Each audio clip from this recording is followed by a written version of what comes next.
Deuses Falsos é o título de um livro de um autor chamado Tim Keller. Se você puder, pega uma caneta e anota aí esse nome, Tim Keller.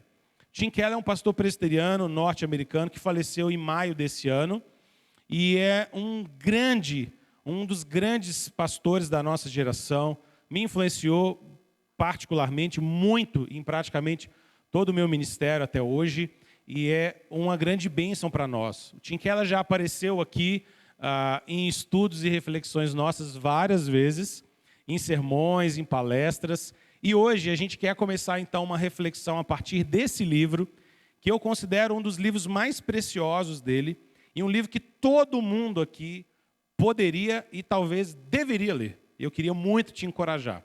Se você puder, você pode dar um Google rapidinho e jogar lá Deuses Falsos, Tim Keller, e você vai encontrar esse livro para ser adquirido aí praticamente em qualquer editora, e eu recomendo muito que você o faça. E como uma maneira de te encorajar, a gente vai, nessa palestra, refletir capítulo a capítulo do que o Tim Keller faz a gente pensar sobre esse tema, e você vai ver o quanto que vai ser edificante para o seu coração. Seria maravilhoso que, enquanto você assiste as palestras, você pudesse ler também. Aí ia ser o combo perfeito. Então, quero deixar esse encorajamento para você. Não é um livro longo demais, tá bom? É um livro, vamos chamar aí, de médio, tá? Médio tamanho, não é nada assim, 500, 1000 páginas, não pode ficar tranquilo. E é uma leitura muito agradável, muito gostosa, e vale muito a pena você fazer. Vai edificar demais a sua vida. Todos os livros do Tim Keller, de um modo geral, mas esse eu acho que seria uma boa entrada e um bom início. Bom, feito essa introdução, hoje a gente vai começar falando sobre o primeiro capítulo. Na verdade, não chega nem a ser o primeiro capítulo do livro, chega a ser, na verdade, a introdução do livro Deuses Falsos. E o Tim Keller intitulou, e eu aproveitei esse título para chamar essa aula de hoje de A Fábrica de Ídolos. O que eu quero mostrar para vocês hoje é que, de alguma maneira, quando a gente pensa em falsos deuses, ou em deuses falsos, ou em idolatria, a gente tem uma tendência de pensar em idolatria de uma forma, mas a gente deveria ampliar um pouco a nossa percepção. Idolatria pode ser muito mais do que a gente talvez imagine. Quando eu falo a palavra idolatria, provavelmente vem na sua cabeça algumas ideias, não vem? Provavelmente vem na sua cabeça, por exemplo, e na minha, a ideia de, por exemplo, uma determinada estátua e alguém adorando diante dela. É um tipo de ideia atrelada à idolatria, não é? Idolatria vem a ideia de um ícone, de alguém idólatra que você conhece, de alguém que cultiva adoração específica para um determinado Deus e que tem lá uma imagem em casa ou coisa dessa natureza. Mas embora isso seja também idolatria não é só isso. E idolatria, na verdade, pode ser mais do que isso. E é sobre esse assunto e sobre essa maneira de pensar que eu queria refletir com você aqui nessa manhã. Combinado? Então, abra sua Bíblia comigo lá em Atos 17, versículo de número 22. Atos 17, versículo de número 22. O texto que nós vamos ler agora, um trechinho dele pelo menos, é o texto que conta para nós o discurso, ou eu prefiro chamar de a pregação evangelística de Paulo na cidade de Atenas. Atenas era o mundo grego. Você se lembra então que o apóstolo Paulo está saindo, por assim dizer, lá de Jerusalém, e agora ele está levando o evangelho àqueles que não são judeus, e ele chega até a Grécia. Ficava bem distante de Jerusalém, não dava para poder simplesmente comprar uma passagem de ônibus ou de avião, era necessário então uma longa viagem. Quando Paulo chega até Atenas, Paulo se depara com uma realidade muito surpreendente. Ele se depara que aquela cidade estava repleta de altares aos mais diversos deuses. Havia tanta idolatria ali, mas tanta idolatria ali, que Paulo chega inclusive a encontrar um altar em que havia uma inscrição da seguinte maneira: ao Deus desconhecido. Muito possivelmente porque aqueles gregos faziam tanta questão de prestar sacrifício, adoração aos vários deuses, que havia a possibilidade então de incluir um altar a um Deus que eles não conheciam, mas que eles não podiam esquecer dele. Então, para não correr o risco, digamos assim, vamos ter esse altar lá, um Deus desconhecido. Há discussões de por que exatamente existia esse altar, mas o fato é que nesse preciosismo religioso deles, eles incluíram ali um altar cuja inscrição estava ao Deus desconhecido. Paulo se apropria disso, usa esse ponto e começa a falar sobre o Deus criador dos céus e da terra, que nos enviou Jesus para nos salvar. E essa é uma pregação linda de Paulo. Então, se você quiser ler o esboço de uma pregação maravilhosa do apóstolo Paulo, é só você ler o capítulo 17. O esboço da pregação dele está todinho aqui para nós. Mas eu quero chamar a sua atenção em especial para os versículos 22 e 23. Porque Paulo, vendo tudo aquilo ali, o texto nos conta o seguinte, verso 22.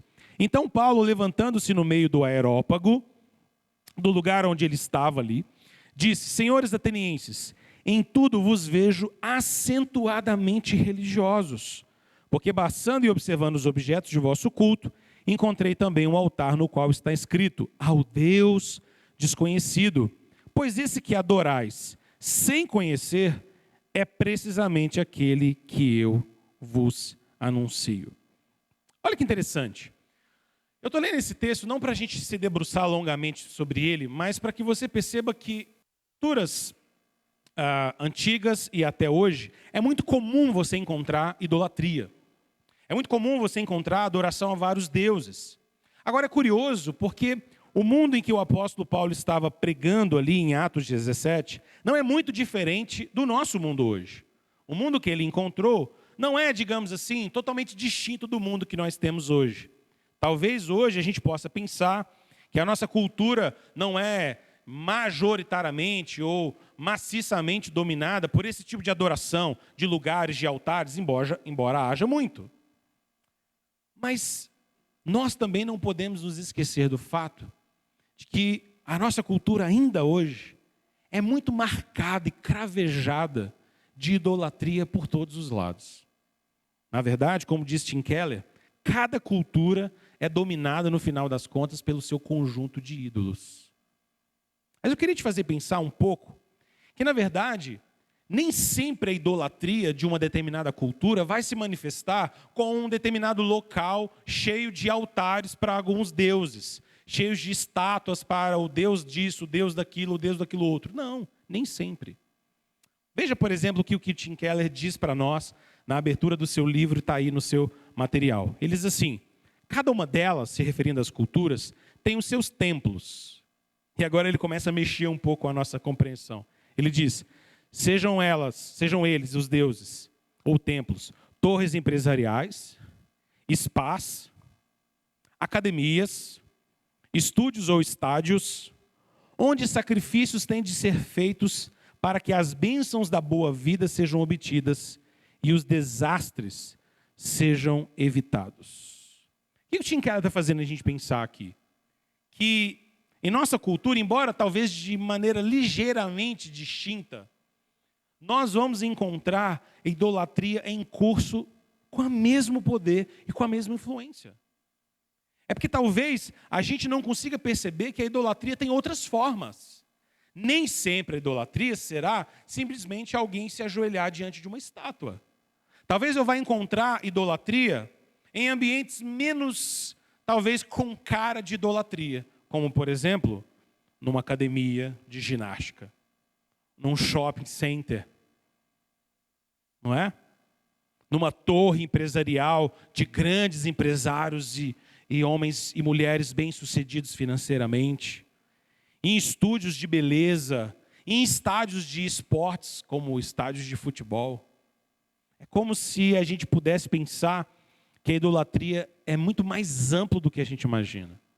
A idolatria pode se manifestar, por exemplo, na busca incessante, na busca exagerada por beleza, poder, sucesso, dinheiro, amor romântico, entre outras coisas, que podem se tornar ídolos do nosso coração, que podem receber toda a nossa atenção, quase que de maneira irrestrita, e no final das contas se tornar um objeto de adoração.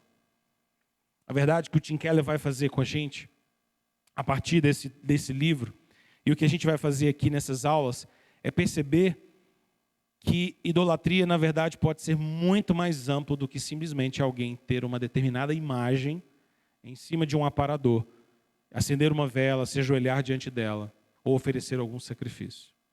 A idolatria pode estar, na verdade, permeando a nossa cultura de uma maneira muito mais profunda.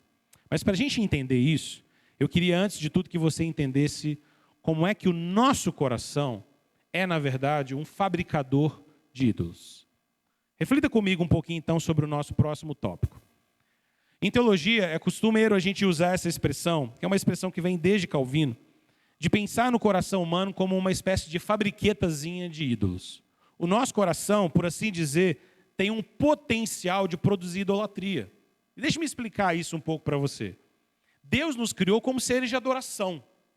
A maneira como Deus nos criou foi que eu e você pudéssemos ser seres que adoram, seres que o louvam.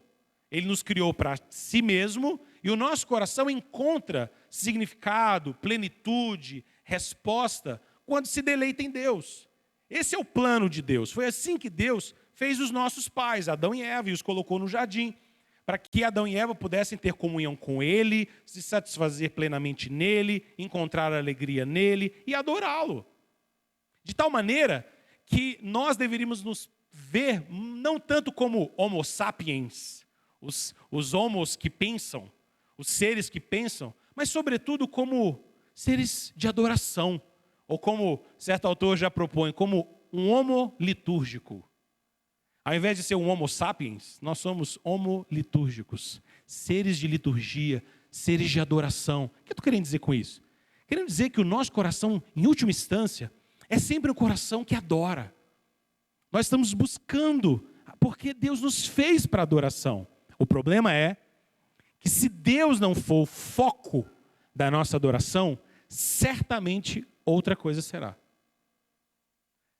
Deixe te fazer pensar que é como se fosse assim. Tanto o meu coração quanto o seu coração é sempre uma bússola que deveria e foi construída para apontar para Deus. Mas se essa bússola do nosso coração não estiver apontando para Deus, ela vai apontar para outro lugar. Nós vamos, no final das contas, adorar alguma outra coisa. Talvez a gente se renda, por exemplo, a adorar dinheiro. Talvez a coisa mais importante na nossa vida se torne ter sucesso. Talvez a única coisa que dê alento e satisfação para nós seja estética. Se eu não tiver aquele dinheiro, se eu não conquistar essa e essas coisas, eu não vou ficar feliz. Se eu não fizer aquela cirurgia, se eu não fizer aquele ajuste, aquela plástica, eu não sou feliz mais, eu não encontro alegria. Ou talvez seja o amor romântico. Se eu não achar alguém para amar, então minha vida não tem sentido. Se eu não for amada, então minha vida não tem propósito. Frases assim começam a demonstrar que no final das contas, eu e você corremos o risco de no nosso coração levantarmos ídolos que nós adoramos e caímos em pecado diante deles. Há uma passagem em Ezequiel 14:4, em que o profeta é boca de Deus para denunciar a idolatria do coração de Israel. Lembra, Israel era o povo da aliança. Israel era o povo do Senhor. Israel era o povo que adorava o nosso Deus. Mas o Senhor manda o profeta, e o profeta diz assim para Israel: o povo de Israel levanta ídolos em seu coração e cai em pecado. É como se Deus estivesse dizendo o seguinte: olha, a idolatria não é só quando você levanta um ídolo lá na sua casa.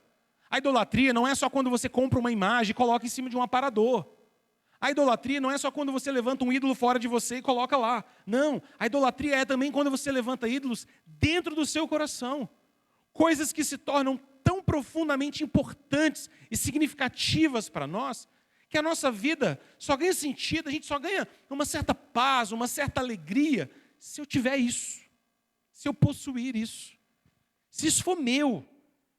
Porque se eu não for assim, então eu não estou bem, eu não estou feliz, eu não estou satisfeito. Você já se sentiu assim alguma vez na sua vida? Profundamente insatisfeito ou insatisfeita com algo que não era, que você julgava ser absolutamente necessário para a sua vida? Às vezes pode acontecer com a gente. Nossa, se eu não tiver isso aqui, eu não tenho paz. Não tenho paz. Para mim é como se a vida perdesse o gosto. Talvez isso esteja se tornando um ídolo, então, no meu coração. Mas sempre a gente vai pensar em idolatria, a gente pode fazer aquele tipo de pergunta, né? Mas espera aí, pastor, eu não consigo ver ídolos na minha vida. Não, vai lá na minha casa, não tem idolatria nenhuma, poxa. Espera aí. Eu faço um tour lá em casa com você. Eu te levo lá, pastor. Vou abrir cômodo por cômodo. Você vai ver que não tem ídolo nenhum, não tem poste ídolo nenhum. A gente não adora nada, não tem nenhuma imagem, não tem escultura de nada. Mal, um retratinho da família. Não tem nada de idolatria na nossa casa não, pastor. Eu sei. Eu sei que a maior parte de nós, ou todos nós, temos a tendência de pensar, não, peraí, eu não vou adorar nenhum Deus mesmo. E eu só adoro ao Senhor. Mas o ponto aqui é mostrar para mim e para você que o coração humano, que o meu coração, o seu coração, pode, na verdade, tomar coisas muito boas e acabar assumindo-as como se elas fossem o centro, o cerne da nossa própria vida. E quando nós pegamos qualquer outra coisa, qualquer bem, qualquer pessoa, qualquer coisa que a gente vive em si, e isso se torna central na minha vida, de tal maneira que eu não encontro mais paz, alegria, plenitude, satisfação, ou qualquer outra palavra que a gente queira descrever, se eu não encontro essa alegria, essa paz, quando eu não tenho isso, é porque talvez esse isso já se tornou um ídolo no meu coração. Agora é curioso a gente pensar que nesse sentido, qualquer coisa tem um potencial então de se tornar um ídolo no meu coração. Não é? Qualquer coisa. Inclusive coisas boas? Certamente. Talvez as coisas boas ainda mais. Imagine você pensar que na vida de um pai, até mesmo seus filhos podem se tornar uma idolatria do seu coração. Se os meus filhos não me amarem, se eu não tiver o amor dos meus filhos, se eu não conseguir ter feedback e resposta suficiente, me sentir amada pelo meu filho. Às vezes o amor de um pai ou de uma mãe por um filho pode ser tão sufocante, mas tão sufocante, que nem sequer deixa o filho mais viver. Sufoca. Porque quer tanto aquilo, quer tanto receber daquele filho algum retorno, algum feedback, algum amor correspondido, que de alguma maneira eu cerco meu filho de todos os lados e o impeço até mesmo de viver. Porque ele só pode viver para mim. Porque fui eu que criei, porque fui eu que gerei, porque eu que cuidei. Ele tem que viver para mim, ele não pode me esquecer, ele não pode me deixar. Até mesmo um amor entre uma mãe, um pai e o filho pode se tornar obcecado demais. O amor por dinheiro é a raiz de todos os males e pode tornar o nosso coração idólatra. É claro que a Bíblia nos ensina a não sermos preguiçosos, a trabalharmos, a comermos como fruto daquilo que nós empreendemos e trabalhamos. A Bíblia nos ensina a semear e poder colher, e tudo isso é legítimo. Mas eu posso também me tornar tão apegado aos meus bens que aquilo se torna uma idolatria para mim. Eu não abro mão. Eu perco a minha paz. Eu perco a minha alegria. Eu brigo com o meu cônjuge. Porque, sei lá, alguém arranhou o carro. Acabou a paz da casa. Por causa de um arranhão, num pedaço de metal. Acabou a paz. Esse é meu carro. Olha o que você fez. Olha isso. Dinheiro. E a lista é enorme, irmãos. Fama, sucesso, sentimentos. Isso acontece, por exemplo, com jovens e adolescentes que começam a se tornar tão dominados pelo desejo de amar e ser amados, que não conseguem esperar o tempo de Deus na sua vida. Porque chega uma determinada fase da sua vida que eles precisam ser amados e a pressão ao redor da escola, dos coleguinhas é tão grande de que eles têm alguém, que namore alguém, que fique com alguém, que se relacione com alguém, que eles se tornam tão pressionados, porque se eu não amar alguém, se eu não tiver um relacionamento, se eu não começar a namorar, então eu não sou feliz. Então minha vida não se completa. Isso pode se tornar uma idolatria do coração. Daí esse menino e essa menina não conseguem mais esperar o tempo de Deus, não conseguem aguardar mais no Senhor, e acaba se comprometendo e se relacionando com pessoas que não amam a Deus, porque no final das contas está obcecado pelo desejo de ser amado. E nessa idolatria do desejo de ser amado, às vezes muita gente se casa sem que estivesse, na verdade, apto para se casar. Se casa com quem não te ama de verdade. Se compromete com quem não tem compromisso com você de verdade. Eu preciso ser amado. Isso dominou meu coração. As ilustrações são variadas. Porque no final das contas, quase tudo ou tudo pode se tornar um ídolo no nosso coração quando alguma coisa assume um lugar divinizado na alma de cada um de nós e se apresenta como a nossa única segurança. Se eu tiver isso, então está tudo bem. Se isso aqui acontecer na minha vida, então está ótimo. Então aí eu vou ter paz. Aí eu posso descansar. Engraçado que quando Paulo escreve a igreja de Colossos, lá em Colossenses 3:5, Paulo está falando sobre os colossenses e ele dá um exemplo sobre a ganância. E ele demonstra como a ganância, na verdade, cheira a idolatria. Ele diz assim lá no capítulo 3, verso 5 de Colossenses: fiquem longe da imoralidade sexual, da impureza, da paixão sensual, dos desejos maus e da ganância, que é idolatria. É curioso, porque Paulo está dizendo para nós nesse texto que ganância não é só um mau hábito que você precisa consertar, tá? Ah não, fulano é meio ganancioso, mas isso aí é só um mau hábito dele. Isso aí é só uma coisa ruim ali, sei lá, talvez ele tenha sido criado assim, mas é só mudar esse jeito dele meio ganancioso, deixa para lá. Não. Paulo está dizendo, não, isso não é só mau hábito. Isso é idolatria. Isso é idolatria. Nós temos uma tendência muito grande, às vezes, ver determinadas coisas em nós que não andam muito organizadas e ajustadas, e algumas coisas em nós que parecem um tanto bagunçadas, a gente costuma dizer o seguinte: isso é só mau hábito. Isso é um hábito ruim meu. Eu só precisava dar uma consertada nisso. Irmãos, talvez seja mais do que mau hábito. Talvez seja muito mais do que apenas um hábito ruim. Talvez seja uma idolatria do meu coração. Talvez seja algo que de fato precisa ser confrontado como um ídolo. Porque se aquilo já tornou-se tão importante para mim, ao ponto de eliminar a minha alegria, sugar a minha paz, desidratar a minha confiança e meu descanso em Deus, talvez isso tenha se tornado tão importante para mim, mas tão importante, que na verdade se tornou um ídolo no meu coração. Eu levantei isso dentro de mim como um ídolo. Se eu não tiver isso, eu não estou feliz mais. Se eu não tiver isso, eu não tenho paz mais. Falando ainda sobre dinheiro, nos termos de Colossenses 3,15, Tim Keller chega a dizer: o dinheiro pode assumir atributos divinos, e a nossa relação com ele, então, se aproxima de adoração e obediência. Eu gosto de pensar sobre como, por exemplo, simples shopping centers parecem muito mais lugares de adoração, não é? Esses dias a gente estava andando pelo shopping e eu estava tendo uma daquelas conversas paternais filosóficas com a Sofia. E a gente estava conversando várias coisas sobre a opressão que existe sobre a idade dela, de que você precisa ter um iPhone para ser feliz. Não é?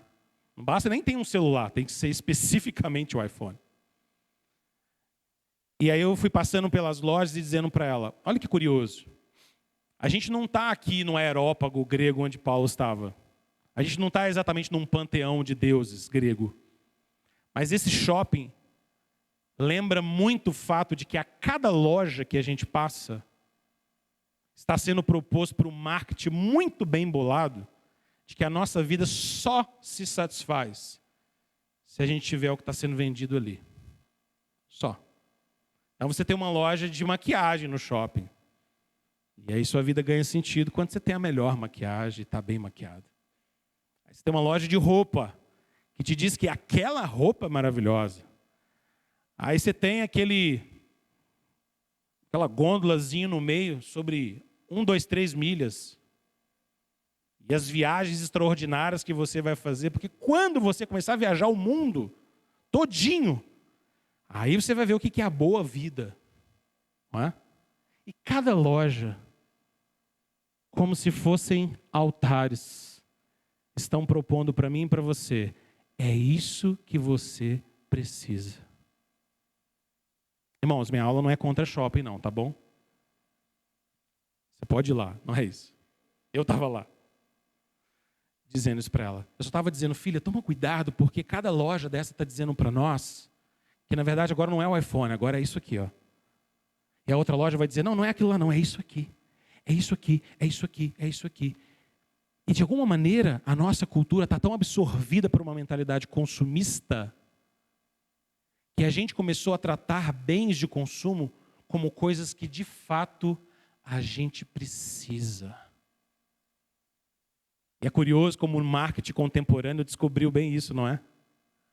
Porque o marketing contemporâneo não vende mais para nós um produto, vende para nós uma experiência. Eu gosto sempre de dar ilustração sobre propaganda de carro. Quem tem mais de 40 anos aqui sabe que antigamente propaganda de carro era sobre o carro. Não é assim? Você assistia uma propaganda de carro na TV, aí via um cara, tinha uma Brasília maravilhosa, não é? E aí via um cara e falava assim, um cara bem vestido de terno, assim, falava: Brasília, a novo lançamento e tal, tal, tal. Rodas disso e daquilo outro. Motor que se conserta com clips. Volante dessa maneira. Bancos tal, tal, tal, tal, tal, tal. E falava sobre o carro. E no final ele falava: tantos, quanto, sei lá, nem lembro mais qual era a moeda da época. X cruzeiros, sei lá. E terminava a propaganda. Porque a propaganda era sobre aquele bem de consumo. Mas aconteceu de lá para cá uma revolução tão grande na nossa cultura, uma revolução tão grande sobre como os nossos afetos se tornaram objeto do marketing, que agora você não tem propaganda de carro mais sobre carro. A propaganda de carro agora ela é diferente. É um carro e tem alguém lá dentro que normalmente não dá para ver a pessoa, de alguma maneira para você se sentir sendo ela. E essa pessoa está passando por lugares paradisíacos, cachoeira, passando debaixo, o carro não suja de jeito nenhum. E muita água e coisas maravilhosas, e o carro derrapando, e tal, e uma música, uma trilha sonora extraordinária no fundo, e tal, tal, tal. Não fala nada sobre o carro, porque isso não é importante. Importante é a experiência. Aí no final, alguma voz do fundo, não o cara do terno, uma voz do fundo dizendo: você precisa viver essa experiência. Você precisa viver isso. Então não é sobre comprar um carro, é sobre comprar uma experiência. Não é sobre ter um objeto, é sobre esse objeto ter você. Essa é a lógica.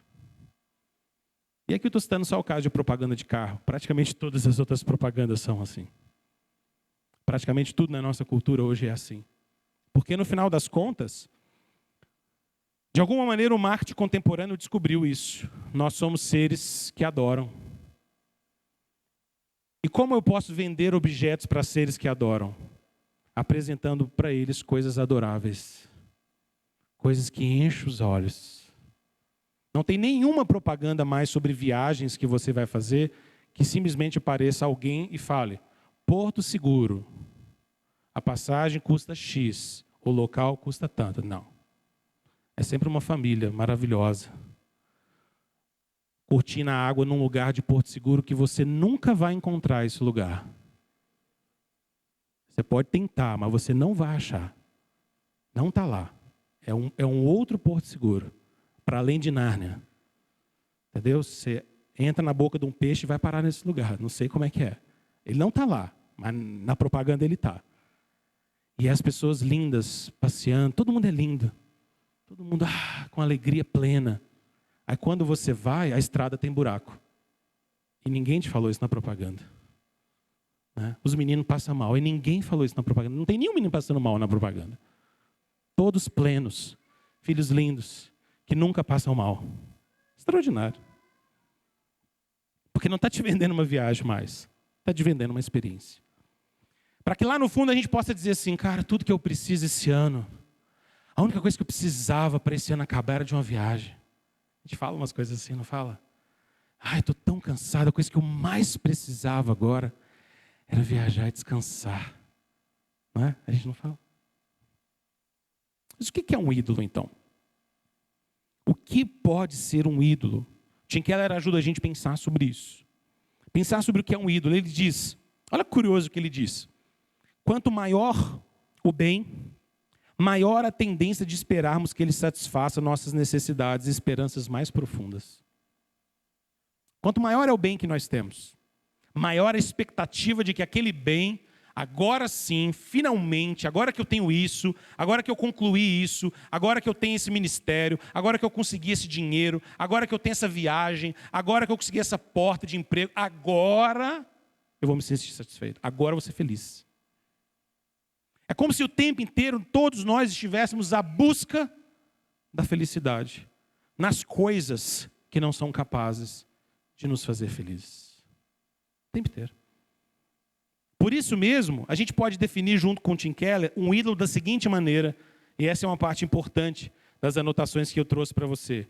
Ele diz, qualquer coisa que seja mais importante que Deus para você, qualquer coisa que absorva seu coração e imaginação mais do que Deus, qualquer coisa que só Deus pode te dar, isso é um ídolo. E aqui eu queria te fazer tomar um cuidado com essa aula. Porque eu não queria que você saísse daqui pensando que, então, tudo que você almeja e gosta é um ídolo. Não, não é isso. Eu posso querer muito fazer uma viagem. Isso é legítimo, isso não é idolatria do meu coração. Tá? Eu posso muito querer que os meus filhos caminhem no caminho do Senhor e cuidar deles e zelar deles com toda a minha dedicação. Isso não necessariamente é idolatria. Eu posso querer cuidar de mim mesmo e ter zelo pela minha aparência, e isso não é idolatria necessariamente, ok? Então eu concordo muito com o Tim Keller quando ele diz que ídolo sim, pode ser qualquer coisa, mas qualquer coisa que se torne mais importante do que Deus. Qualquer coisa que absorva o meu coração mais do que Deus, ou qualquer coisa que só Deus, na verdade, poderia me dar. E eu acho que coisas serão capazes de me dar. Idolatria, então, não é simplesmente gostar de algo. É gostar tanto e ser dominado tanto por esse algo em que ele se torna central na minha vida. Eu acho que vale muito a pena fazer essa notinha para a gente não pensar que tudo aquilo que a gente gosta e que tudo aquilo que ocupa algum papel na nossa vida necessariamente é um ídolo. Mas vale a pena essa exortação para a gente se lembrar que potencialmente, quase qualquer coisa, pode, digamos assim, apresentar currículo para ídolo no nosso coração. Mas ídolos, no final das contas, então, tem a ver com essas coisas que assumem um papel central na nossa vida. Coisas que, de fato, envolvem a centralidade daquilo que nós somos, do nosso tempo, da nossa expectativa, aquilo que te faz perder noite de sono, aquilo que te faz pensar o tempo inteiro, aquilo que te faz, às vezes, abrir mão até de determinados princípios e valores que você tem, mas porque eu quero aquilo, eu preciso disso. Ídolos também são aqueles que, de alguma maneira, acabam assumindo uma posição de controle no nosso coração. Porque se eu começo a me tornar obcecado, idolatrando alguma coisa, a minha vida parece ser regida por isso no final das contas. Pense, por exemplo, no dinheiro, do qual nós falamos agora há pouco. Não é errado alguém trabalhar bastante, não é errado, numa determinada fase da nossa vida aquisitiva, a gente se dedicar muito, bastante, às vezes até mais do que o normal ali, do que as 8 horas, e ralar bastante, e ralar às vezes no final de semana, para economizar, para conquistar às vezes um apartamentinho que a gente quer, uma casa que a gente quer comprar, sei lá, coisas assim fazem parte da nossa vida. Ok. Mas e quando alguém se torna tão obcecado pelo desejo de ter e de possuir sucesso financeiro, que passa a negligenciar a sua família, e começa a desprezar a sua casa, e não tem tempo mais para os seus filhos, não tem tempo mais para o seu cônjuge, não tem tempo mais para Deus, e começa a colocar uma expectativa tão grandiosa de que o dinheiro, de que uma determinada paz financeira, um equilíbrio financeiro, uma liberdade financeira, como é o jargão que a gente gosta de usar hoje, quando essa liberdade financeira chegar, aí não, aí eu vou dar tempo para a família, aí eu vou fazer isso ou aquilo, porque eu estou em paz. Talvez essa seja a diferença.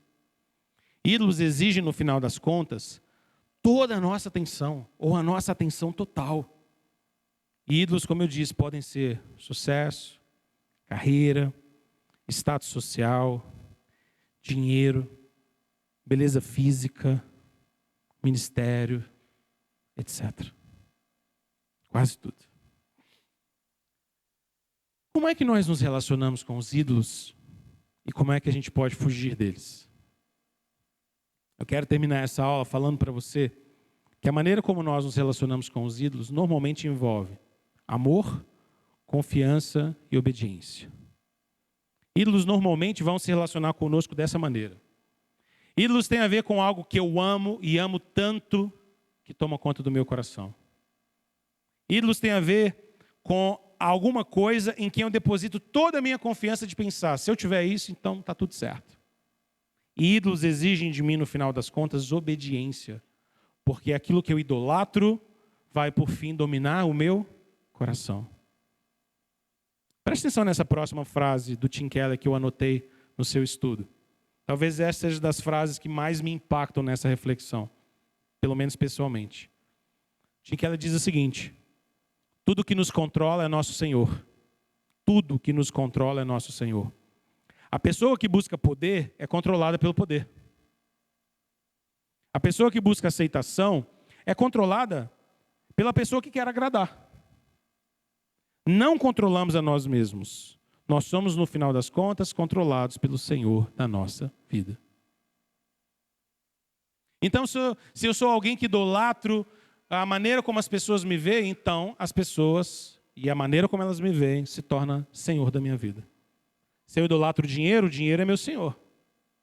Se eu idolatro a beleza é meu Senhor. Se eu idolatro o sucesso é meu Senhor. Ídolos, por fim, acabam dominando aqueles que idolatram. Eles vão dominar a nossa vida, dominar a nossa agenda, nosso tempo, nossa energia, nossos recursos, nossa saúde emocional. De tal maneira, então, irmãos, que essa é uma reflexão que nos faz pensar sobre a maneira como nós nos relacionamos com tudo, ou com todos. Porque fora Deus, fora o próprio Senhor, qualquer coisa pode, no final das contas, ocupar espaço demais na alma de cada um de nós.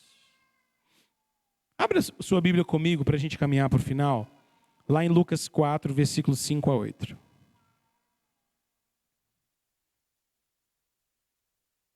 Lucas 4, nós temos a narrativa sobre a tentação de Jesus no deserto. E a tentação de Jesus no deserto é muito curiosa. Porque Jesus estava se submetendo à vontade do Pai como servo do Senhor. E Jesus estava em jejum. E ele foi levado para o deserto pelo Espírito Santo. E Satanás foi lá tentá-lo. E é curioso, porque o que Satanás oferece para Jesus no deserto, tudo o que Satanás, na verdade, oferece para Jesus no deserto, pertencia a Jesus em última instância. Ele, por exemplo, oferece que Jesus pudesse matar a fome dele, transformando pedras em pães. E a gente vai ver mais tarde, por exemplo, Jesus pegando alguns peixinhos e alguns pedacinhos de pães e multiplicando.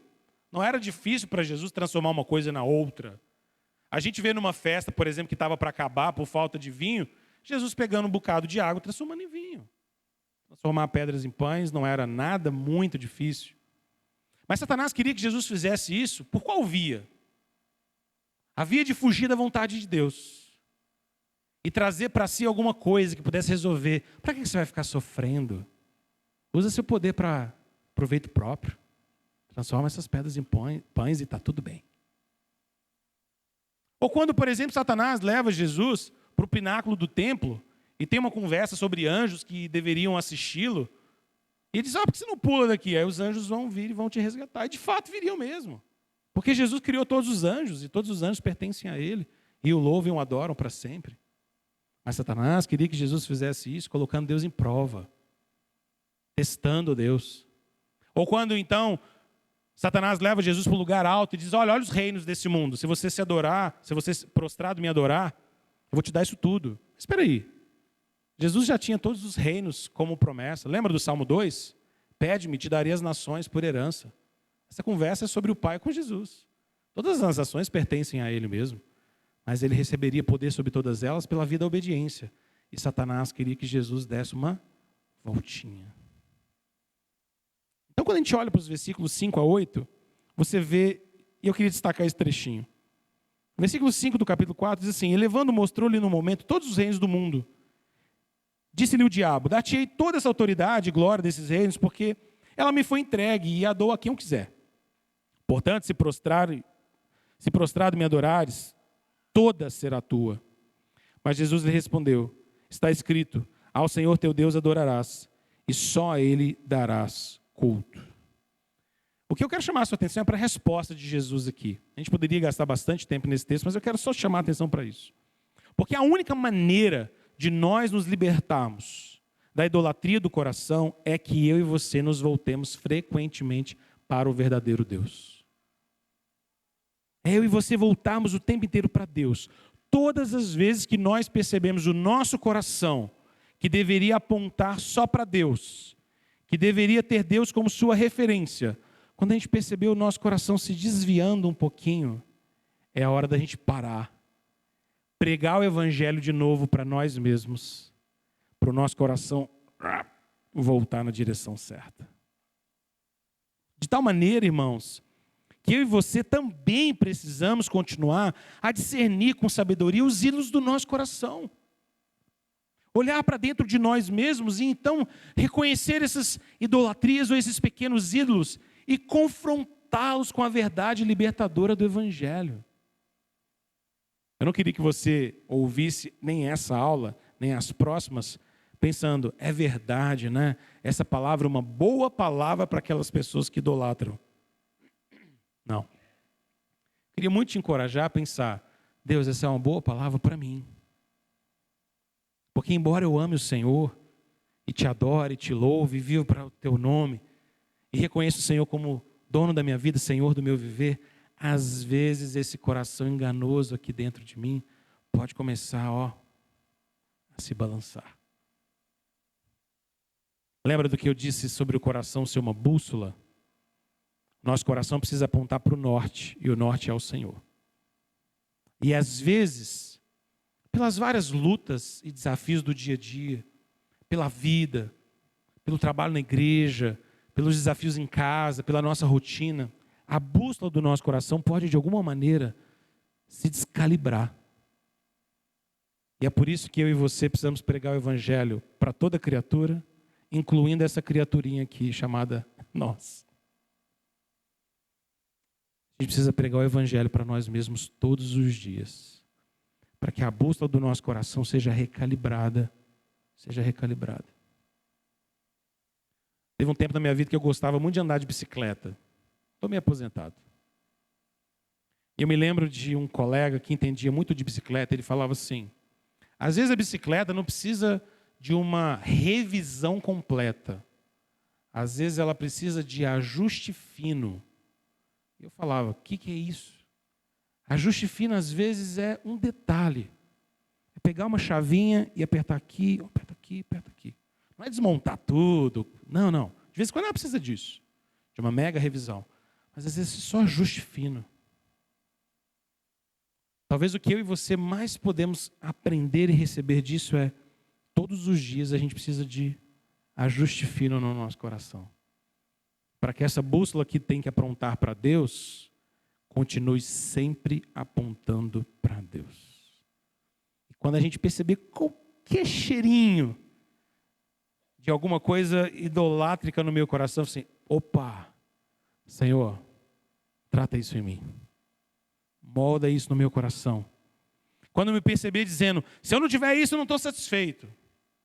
Quando eu me pegar no meio de um tédio, no final de um dia, e dizer assim, nada me agrada hoje. Não é? Tem nada me agradando esse mês, está doido? Não é? Quando você olhar para o mês de agosto, esse mês demorou demais para passar, misericórdia, que mês tedioso.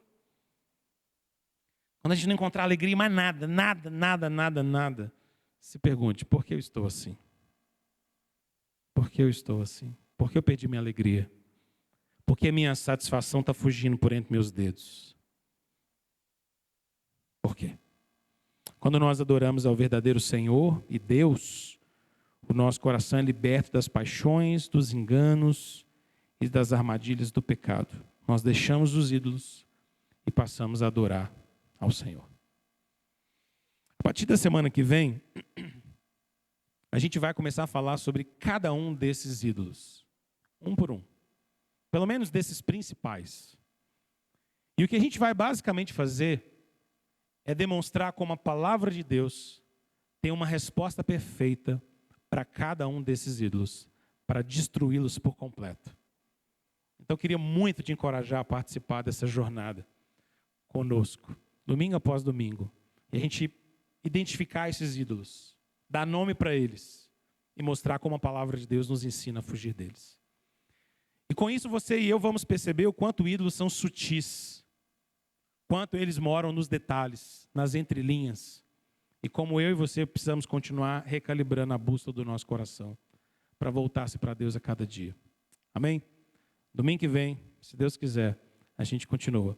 Então nos acompanhe, vai ser uma grande bênção em nome de Jesus. Vamos orar? Senhor, obrigado, Deus, porque o Senhor nos lembra do perigo que há no nosso coração ainda.